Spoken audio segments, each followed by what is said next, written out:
The first part was full of architectural models, made of different materials and unusual stylish representations. But it also contains panels, projections, posters, and mixed media.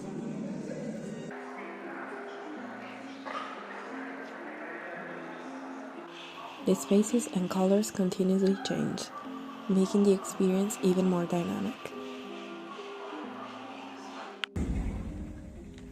We enter sensory experiences, living experiments, and unique pathways. At 1 p.m., we got hungry, so we had a quick lunch break in the gardens. After relaxing for a bit, it was then time to get on the road and headed to the gardens.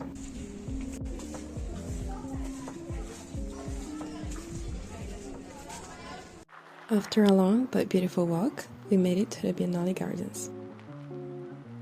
We started from the Spanish pavilion. The exhibition explored the models capable of feeding the world through 5 different movies. It also contained a lot of pictures about the food industry and the whole process of making food. It almost felt like a photography exhibition, but overall I liked it.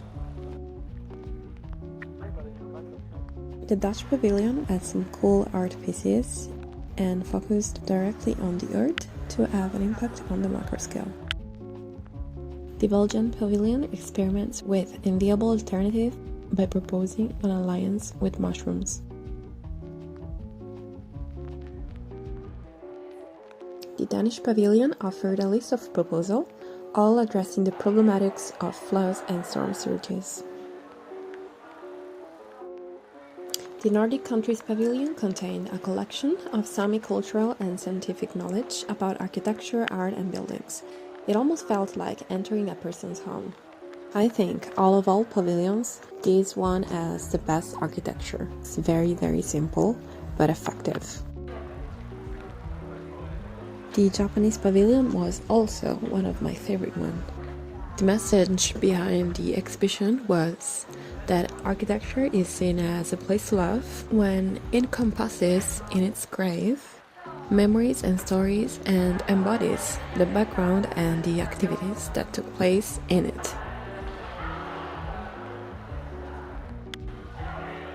The exhibition imagines a future through a critical assessment of our anthropocentric legacy.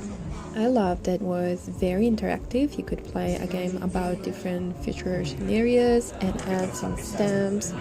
Very engaging. The German pavilion was made entirely using leftover materials from the Biennale Arte 22. Designed as a productive infrastructure, promoting principles of reuse and circular economy, giving architecture a social responsibility. The Canadian pavilion was closed last time I visited the Biennale, so it was a pleasure to finally see the inside. It's a campaign of demands from Association of Activists to end housing alienation. I loved the timber structure, I loved the graphics, I loved the project, everything.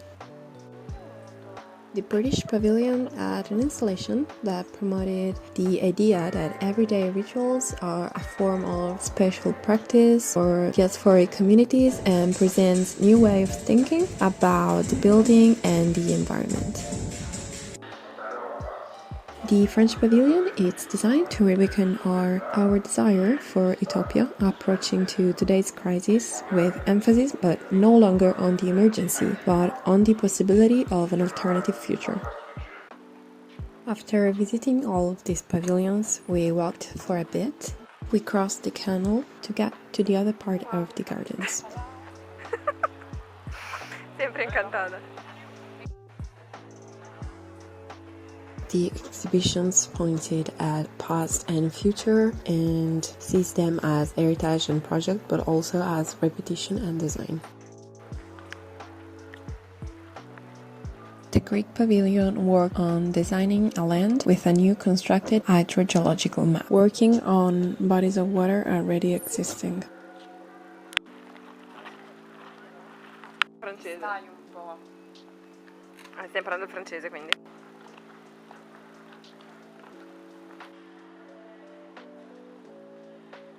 The exhibition shows the importance of raw data and problems it can cause in terms of architecture and urban planning. It was fun because it felt like being in a playground. The selected projects contained in the central pavilion all aim to define, amplify, and encourage diasporic connection and cultural production, with the ambition to create structures conducive to positive forms of human transformation.